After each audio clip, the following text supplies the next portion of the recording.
You are now listening to the Young Black and Figuring It Out podcast.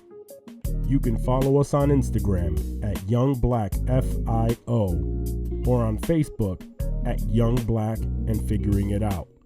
For all questions or inquiries, send your emails to ybfpodcast20@gmail.com.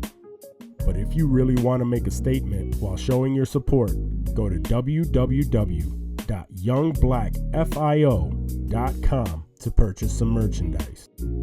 We truly appreciate your love and support. On behalf of the YBF team, thank you.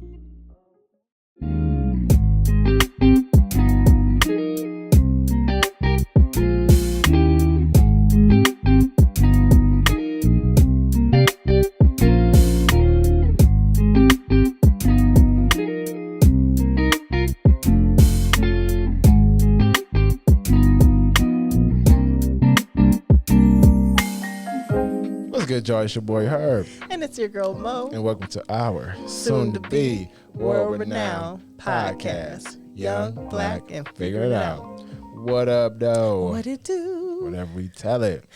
What we telling it today? Oh, so many things. Yeah? How you feeling? Man, it's summertime outside. Let me stop playing.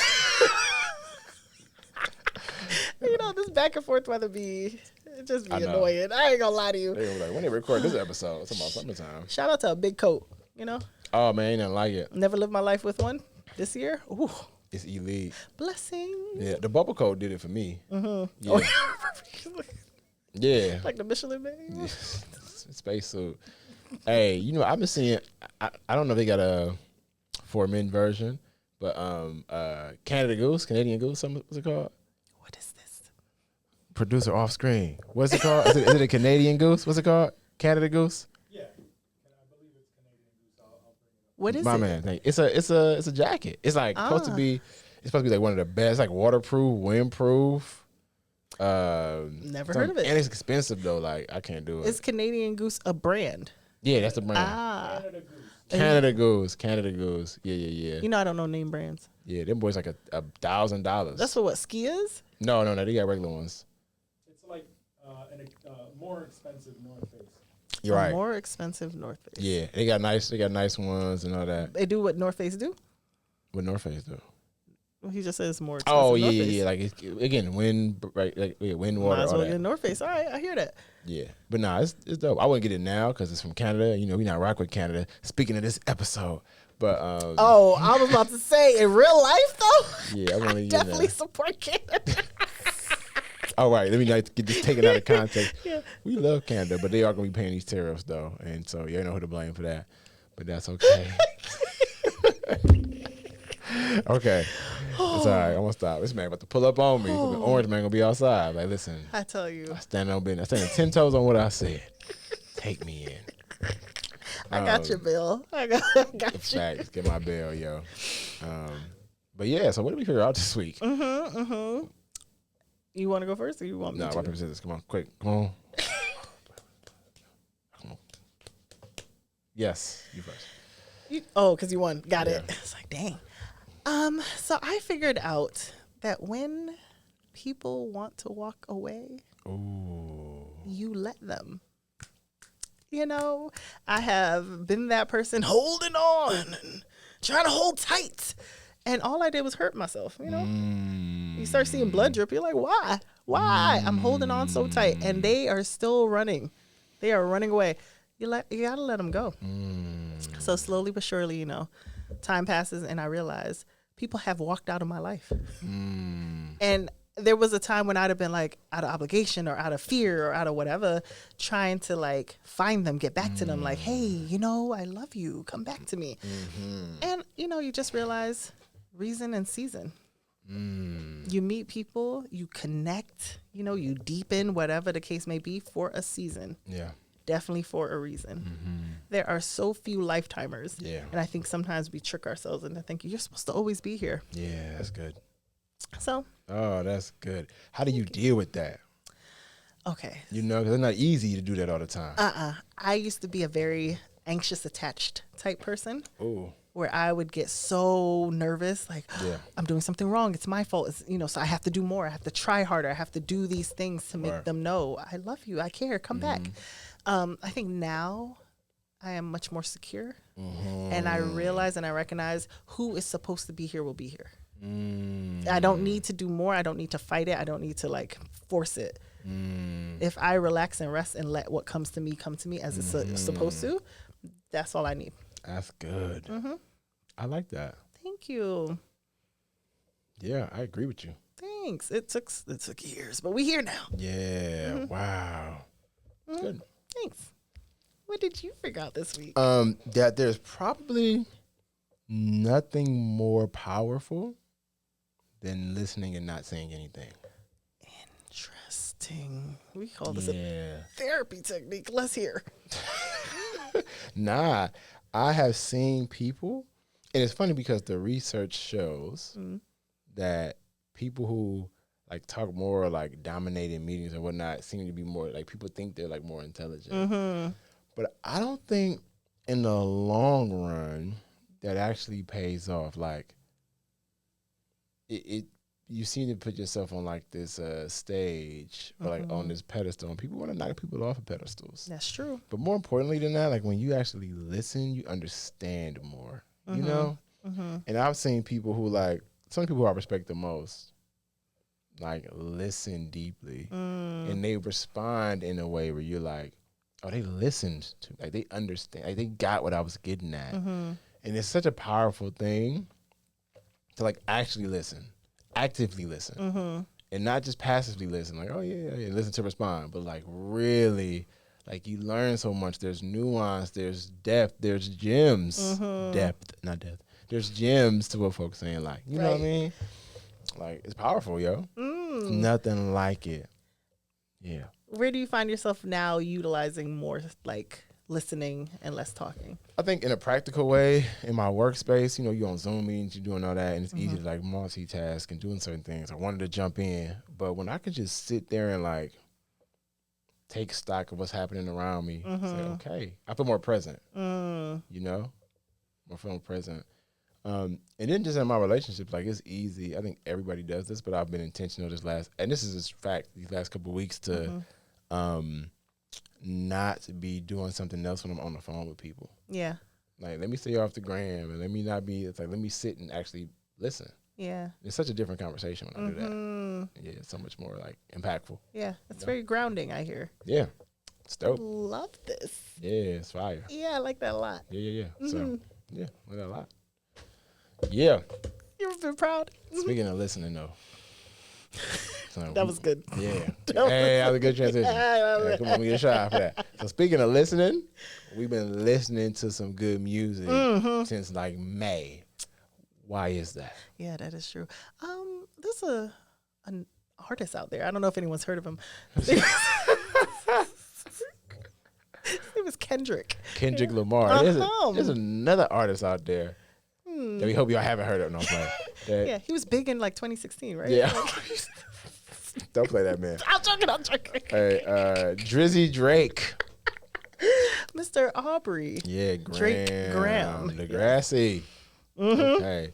So today we're here to talk about an amazing topic and talking about the symbolism between the Kendrick Lamar and Drake rap beef. Ooh, because it is deeper than that, right?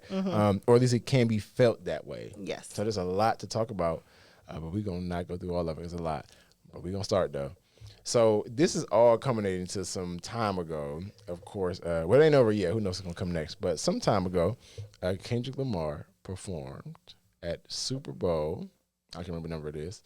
Halftime show. And it was the most viewed Super Bowl in history, beating out Michael Jackson. Beating out my boy, King of Pop, Michael Jackson. Yes. Yes. He. Sorry. They, them. I heard what I heard say he. I thought you said he, and I was like trying to fish he. I thought you were throwing in pronouns. Was Mike doing pronouns?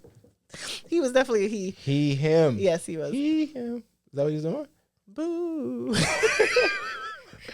He, him. Yo, I just caught that. He didn't say he, him. He said he. Oh, right. Okay, yeah.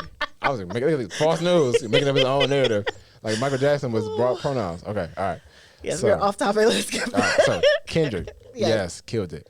All right, so let's walk through. So the Super Bowl was not only the most viewed ever, right? It also was, I think, some of the most like controversial in terms of the way people responded. Yes, so there were blended responses to it. Some people really loved it, and some people loved what he did, but wish he did a different music set. And he has a lot of hits, and he didn't go through all of those. He chose to be more like, it felt like revolutionary, right? Other people loved the symbolism and got so deep and had so many different theories from like Squid Game, like a little labyrinth they did. Yeah, it's cool with that.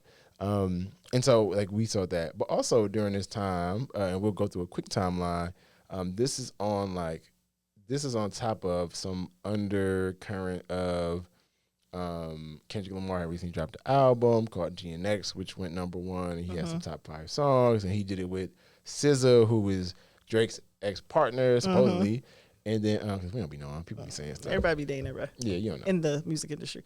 Facts. And then, but then also Drake was on tour. Yes. He had a tour that started off in Australia, and he also was suing UMG, Kendrick's, both of their record label. I did see that he settled, I believe. Oh, did he?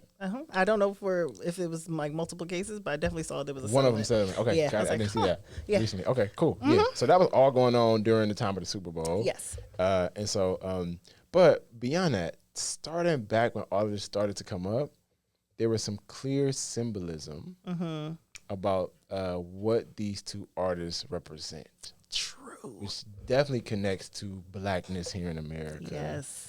And really across the world. So we want to talk about that quickly and like how people may be, even if they're not noticing it, might be resonating with these, especially black folks. Right? So how did this all even start though? So really, just actually, if you go back to, as I'm a hip hop fan. Yes, so and we're going to lean on his knowledge base because I'm like, ooh, I'll be missing the beefs early on. What's going on? Yeah, I got you. I got you back. So we go back to the early 2010s. Actually, Kendrick Lamar and Drake had many collaborative moments, even to where Kendrick was on tour with Drake. I think it was called his like Paradise Tour. He also appeared on a couple of songs. One of the most notable was, I forgot the one where Kendrick featured on Drake's song. I think it was called Buried Alive or something like that. It's an interlude on Take Care. But before that, around that same time, Kendrick was on Poetic Justice. Or Drake was on Poetic Justice, a song by Kendrick, one of his best songs, if you ask me. It's a great song. Right, so they had some collaborative backgrounds. In 2013, though, Kendrick dropped a verse called Control, which is from an amazing artist from Detroit. Because he's from Detroit, he's amazing, but he's also amazing. Big Sean. And he pretty much challenged everybody, right? And it was like this, he did a good blend of being like competitive friends. It's like sparring. Like he challenged people, but it was like iron sharper iron type of energy. Like, hey, at the end of the day, like I'm dissing you, but I'm like not saying that I want something to happen to you, but I'm saying like I'm the best here. Yeah. Right. And so that actually led to a lot of people responding, from Fabulous to Pusha T to you name it. Fab still rap. Yeah, that's back then. Okay. But Drake didn't respond musically immediately or directly. He responded in a bunch of interviews. I was like, I ain't like how this is going and whatnot. I think I saw one of those interviews too, and it was like, I mean, and he was even going that hard at that time as much as he could have. He was just saying like, hey, if you're gonna do that, like, then call it out. Don't be dancing. Which I get that. Like, don't say we friends, and then like, if you gonna draw the line, draw the line. Well, fast forward, he drew the line later. But there also was a bunch of different, back and forth subliminals. Even one time, Kendrick did a BET freestyle cipher in like this Drake. He's like, it never was the same when a sensitive rapper, and Drake's album was never the same, or nothing was the same during that time. So, it was very interesting. And then most recently, Mr. Morale and The Big Stepper was Kendrick's. It was a very critically acclaimed album. It was therapeutic, introspective, the one we talked about that talked about sexual assault and all those things. On a song called Father Time, he talked about how when Kendrick and Drake got back together, I was confused. And I guess I'm not as grown as I thought. Got some healing to do, which Drake seemed to not take a liking to. So people debate the meaning of that lyric. I think he was more. It sounds like he was talking more about himself, but Drake had took some offense to that, which makes sense. Okay, so how did we get here? Yeah. To where we are now to lead to the Super Bowl recently. On the 23 October, Drake and Cole released what I thought was a banger at the time called First Person Shooter. Yeah. When it was like, just the big three, it's just me and Cole. It's a bunch of lines that pretty much said that Drake and J. Cole were the top two, even though J. Cole was intentionally like, is it me, Aubrey, or K-Dot? Drake never mentioned Kendrick Lamar in that First Person Shooter. You know what I mean? So like, he knows how much I love J. Cole. So like, that's my boy. He knew what he was doing. Kendrick responded on a like that, and it was like dropping a bomb on the music. I remember that. Yeah. Did you like that song? It sounded good. I didn't know any of the prior stuff. I knew nothing. Yeah. Right? So I heard it. I was like, okay. Like unaware of who he's even talking about. Why is this a big deal? Everyone was going crazy. I was like, that friend. Good. Yeah. That was like, yo, you're. I was dissecting, making up stuff. And then he played it for me, and I was like, sounds good to me. Yeah, that's right. Okay, following that, J. Cole was actually the first one to respond. 7-minute drill, dropped the song, and then like 2 days later, got on stage and was like, hey, y'all, to be honest, I wasn't feeling good about letting that out. I just kind of did it because the peer pressure, so I'm going to take the song off all streaming platforms, and I don't want no problems. Right. And my boy got played. Yeah, I was one of them. Yes, I recall. And I defended J. Cole. I wanted him to spar. It's like, get after it, bro. What's up with you? My boy chose peace. He knew, not only did he know what was coming, because he's friends with both. He knows who they are. Yeah, he know Kendrick about to get busy. But he wasn't in that space. It's like, this is not where his mindset is. This is not where his energy is. And he's not trying to do this just for likes, clicks, money, whatever. Yeah. He's like, I'm choosing myself. And I'm like, my boy. Yeah, just dang. They ain't playing him no more, I'll tell you right now. No, he playing himself. No, I'm playing each other. But then Drake came to let out this called Push-Ups, and then Taylor Made Freestyle, which were well received. Until it was like some time went by, it was like 2 weeks, and everybody was like, Kendrick ain't gonna respond. And then he dropped on a random Tuesday. Like, you was just skipping down the street. Oh. It was like the lilies and daisies, the birds was chirping, the dogs was barking, and then just Euphoria came out. And it was like, and I remember my man Sean text me. He said it was me, Sean, and Dom. We all went to school together in Vermont. And he was like, yo, there's nothing more important that you're doing right now than listening to this song. And that was that. He dropped that song. It was and then you must have called me, I don't know, an hour later and said, you got to listen to this. And then I had to sit down and listen to it. And I watched it with the lyrics, and I was like, talking some stuff. I was like, I got to play this again. Yeah, he went in. Yeah, and then he dropped another song after that, and Drake came with a song, and it was back and forth. Then what really took the cake was Kendrick came with a song called Meet the Grams, which was like a soul. Like, it was just speaking to his soul. Like, this is a long life battle with yourself. It was like, ooh. And everybody thought it was over. But then he drops the now 5-time Grammy-winning song, Not Like Us, and the rest was history. History. Yes, #1 for weeks and weeks and weeks, and then came on back, and it was ridiculous. Memed out the wazoo. Oh my goodness! And so here we are, which I think catapulted him to stardom that he had never seen before. Yes, I agree. Absolutely. He was always critically acclaimed, but now he was mainstream in a way he had never been, and would have never been had this not happened. I'm just being honest with you. Agreed. Okay. Yeah. Then fast forward to the Super Bowl, which has so many nuances, right? Now, all of that history, you can look at it and say, what a great rap feud. However, there's a different lens to take on that. Go ahead, talk about that a little bit. My lens, per se? About the black, so the essence, we talked about this with the Kendrick and what he represents, and Drake what he represents, and either being like necessarily right or wrong, but the differences. Now, I can speak to Drake as I was a longtime fan since Degrassi days. I won't sing, but I tell you that when I tell you that was my show, because we're in the same age range. So as they were growing up on TV, I was growing up and going through not a lot of their drama, but similar understandings of, and Aubrey Graham played Jimmy, and Jimmy was, living his best life and fun. And at some point, he went through something and he started like rapping in the show. And I would watch the show and they would do like behind the scenes sometimes. And we got to go to Aubrey's house, see his family. He had a beautiful house. He had a studio down in his basement. And I was like, wow, okay. And then he starts rapping and I was like, he's whack.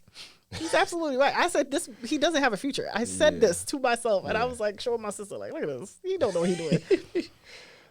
Hear me out. So at the time, he represented someone who was an actor coming from like this life already, you know, and just like he's finding fun in doing this, so he'll just do it because he can, and you know he can afford it, whatever.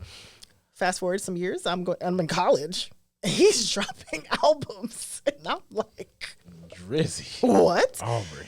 I thought he was way better than I had anticipated. He was singing, and then he's like with Young Money, and you know, I felt like Drake was catapulted so quickly into he is this phenomenal rap artist and just like always with everybody. He's with Nicki, he's doing this, he's doing that. And I'm like, huh. And as he's gone on, I mean, hit after hit after hit, and I seen the criticism on, isn't it the same songs? Are we not doing the same thing? It's like, yes, he has learned the recipe. He is in mainstream and he does mainstream things. I wouldn't say his music has ever really been for the culture as much as like highlighting things like money, girls, you know, just like he's an artist who's successful and you could pick him out of a hat as like, he's an artist that's gotten the formula that is successful. All right. And then when Kendrick came around, he's been very clear on like attacking those aspects of what Drake represents, right? Not focused on being black enough or blackish or blackness, but like using his blackness for his career or for money or for those things. And I think that he has a perspective on it that if you want to look at it that way, it's like, it's a good point.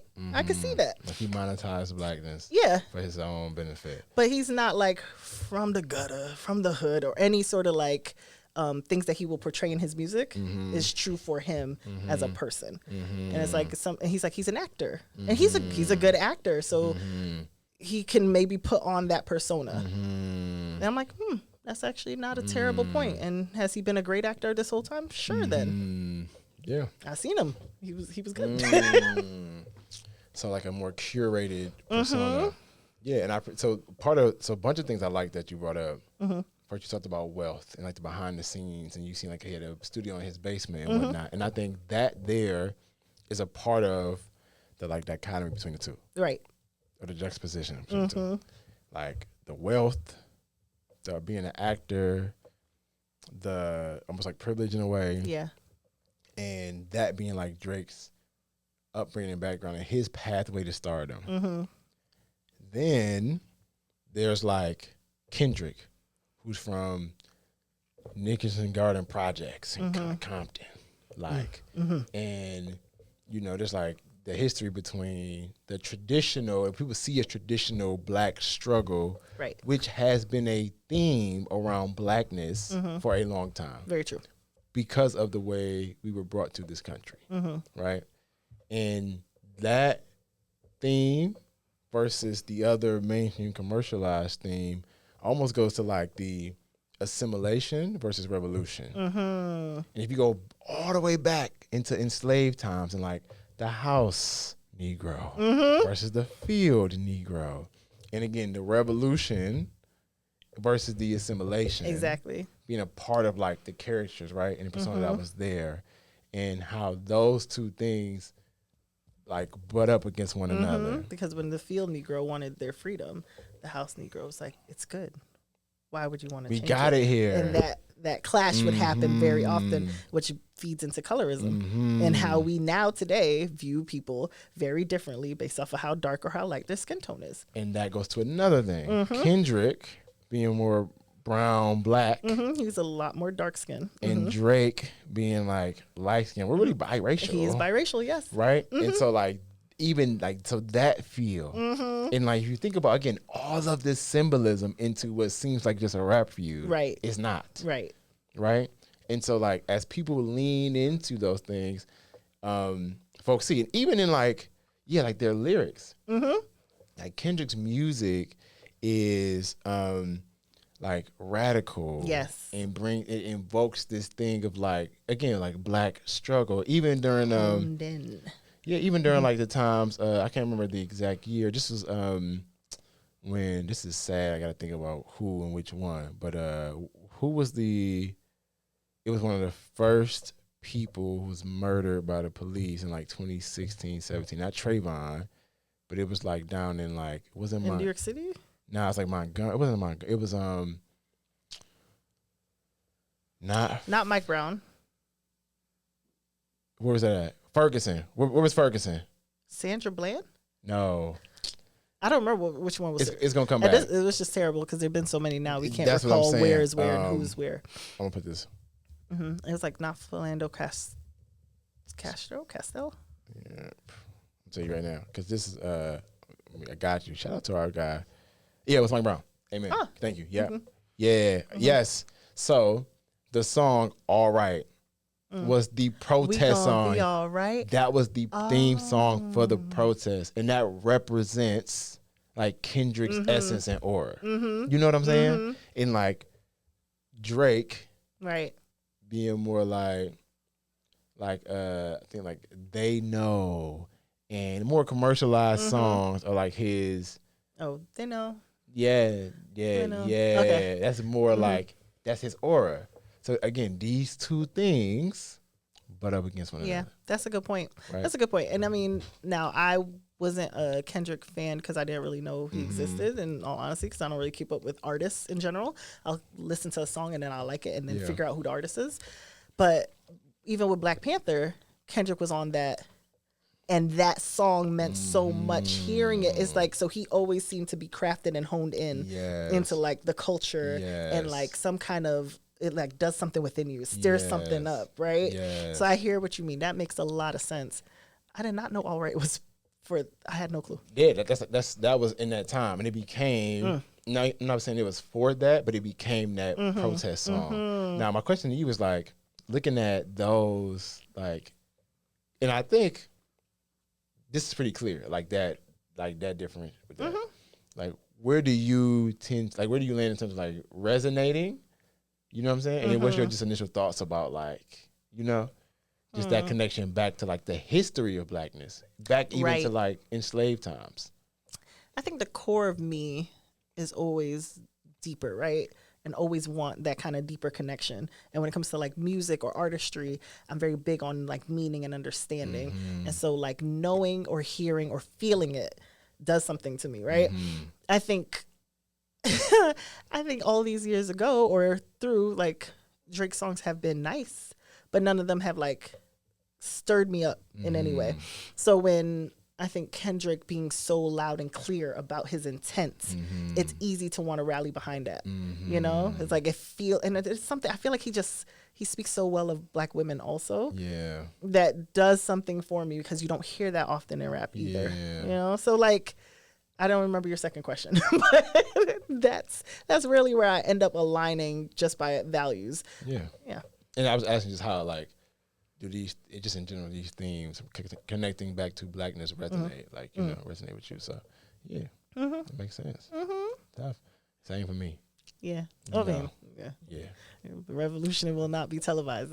When I hear that, I think of you. Yeah, nah, that's like, it's dope. And I think there's a place for like Drake's energy, in essence, like the joy, the fun, the connection, like the achievement. But it doesn't resonate with me in a way that embodies the essence of like who I am. Right. You know what I mean? Like that doesn't do it for me. Right. But I still like the music. Yeah. And it still resonates with people. And there's some people who like that's their life. Some people need to escape. Yes. Like, nobody wants to think about reality when you're listening to music all the time. Yeah. So which is needed. Yeah. The other thing they represent is masculinity. Hard versus like soft. Right. And so you think about like Drake being seen as more like tapping into more of his like feminine and like singing and connecting, and Kendrick is like, nah, this is like, you know what I'm saying? Like, nah, this is a Black man. Like, and that representation. And again, I think that's another juxtaposition that people like are leaning and aligning to, right? That's a good point. And that traditional idea of masculinity versus not. You know? Yeah. Can you see that? Like, I can see, now that you brought that to light for me, I can see that. Because I was like, oh, that is true. Sometimes I think crying Drake, or like those kind of like ideas of, oh, he's going through a breakup, look what song he's gonna sing, comes up, even though they rock with the song. Yeah. Versus Kendrick is never one of those type of things. It's always like, you heard that lyric though, like the way it means to them, something like that always comes up. That's a good point. Yeah, and even his clash into being competitive is connected back to masculinity. Like, nah, I'm here. You know what I mean? He don't let up. Nah, he has a kind of like relentlessness. Yeah, that I like it because it's like nothing gonna keep you down. No matter what happens, my boy scrap it up. Yeah. But it's funny because the other side of that is like Drake being a certified lover boy. Wasn't that the album name? Yeah. Yeah. But it's like I also give him credit, and I'm not a Drake hater. I'm a Drake hater now because he's suing. So now I'm a Drake hater. I'm the biggest hater. But not bigger than Kendrick. Facts, I'm the second biggest hater. But him being comfortable enough in his person to be like singing and loving his album "Take Care," which people would say is his only classic album. Looking around the room for all the Drake fans. I like that album. Yeah, they like, oh no, every album he drops is a classic. It's like, no, it's not. I won't lie. But but him, like, that album was very like vulnerable and emotional and connected in a different way, and that's dope that he did that. And again, Drake, remember what we say, Drake is a black man, and so it's like that. Him doing that as a black man also was dope, and it actually allowed a lot of probably his fans who are black men to maybe be okay tapping into that. Yeah. Something that they wouldn't have tapped into. Right. Because I've seen the wave, like, I mean, he'll sometimes wear barrettes in his hair or paint his nails. Like, he leans a little more into just being free within himself, which is a level of freedom that I don't think everyone, or especially black men, get to experience as much or as often. So sometimes almost being that example for others, like, look, it's still okay. Yeah. You know, it's like, if that's what you want to do, be free. Yeah. Interesting. Yeah, that's not where I typically lean to, but that's like I respect. You know, that bro did that. You know, a little bit of something for everybody. Yeah. And so my last like theme that popped up, and this is like, is this about the show? The show. The Super Bowl show. Oh no. But that we can talk about those. But no, the last thing was honestly about the authenticity versus commercialization. Like, so who would you say is commercial? Come on now. Okay. Jersey. Like, that's pretty obvious, don't you think? Nah, like mainstream. You said mainstream earlier. It's like commercial. It's like, is that wrong? I mean, is that not the goal, I think, for most artists? You know, if you hear people like, I want to be rich and famous, they are trying to get into the mainstream. They want to be seen in this light, and they want the money. So... is it wrong? Morally, depends on the person. Yeah, can you do that without giving up your authenticity? Nah. Like, you got to sign away a lot of rights. Yeah. Because a lot of times I think they just produce people out and kind of cookie cutter you. Yeah. And until you get to a place where either you want to stand in a certain way or be a certain thing, you just become that. And which is why, especially for black folks, right? It's like they have a character that you need to fit into. And that's where I see Kendrick attacking Drake. Is like, yo, you fed into this and misled the people and did those things. Because you didn't have to. You didn't have to. Because if you want to be comparative on, like, you know, who's also biracial or who could have gone mainstream but chose not to, J. Cole. Yeah. Like, he got that light skin privilege if he wanted to use it. And that first album, I don't know if that was actually his first, but he hated that album. And it was going places. I had that album. Like, that was the Ville. Oh, I forgot the name. Something about the Ville, yeah. But like, it got produced by, was that the one that got produced by Jay-Z? There was someone, and he was just like anti it. He didn't want no parts after that. He's like, that just didn't feel authentic to me. Oh, that was his very first album. Yes, and he didn't like it. He did a song called Workout. Red. Yes, that was my album. I swear. And when he said that, I was so hurt because I'm like, I just loved you. I think his lyricism is strong. So yeah. Dollar in the Dream, is that what it's called? Cold World, the Sideline Story. Cold World, Sideline Story. But you were naming the songs off of that album, so you were right there. What was the second one though, about the Ville or something? 2014 Forest Hills Drive. But there's another one that's like with the 3 lines on there. Oh, with the 3 lines, Born Center. Born Center. Oh yeah. Yes. Oh, is that? Thank you. That have the Crown too? Yes. Yeah. Yes. See, I've been a Cole fan now. I hear you. You know what's up. Yeah. But like, but you right though. Yeah. I don't see J. Cole as like J. Cole represents black, like the struggle. Yes. Drake don't feel the same way. You right. Mm-hmm. Ooh. And I think Drake leaned into that. And it's not wrong, but he knew it, he leaned into that. Yeah, it's what he wanted to do, and so he did it. And that's what Kendrick did at him. Because like you didn't have to. You could, because he's such a big deal and he's so internationally known. He could have done something for us. He could have been more, but he chose to. Right. And I can't be mad at him as an individual. No. But he also can't then say he's speaking for the culture. No. Which is where I think Kendrick made it authentic. Like he has sometimes, but he's been him, which is rare. It's for you somebody to make it being themselves like Just that. yourself. Yeah. And I think with black folks, we do appreciate that. It's like, yes, which is why it's so unique and weird for him to be like taking a diss song talking about A minor. The bravery. To do that. But even beyond that, even the second song, the second verse in that song, he talks about like when the settlers landed and how like, yo, you doing the same thing. In the end of that verse, he said, you're not a colleague, you a colonizer. Like, dang, that was the number one song in the country. People singing that. Yeah.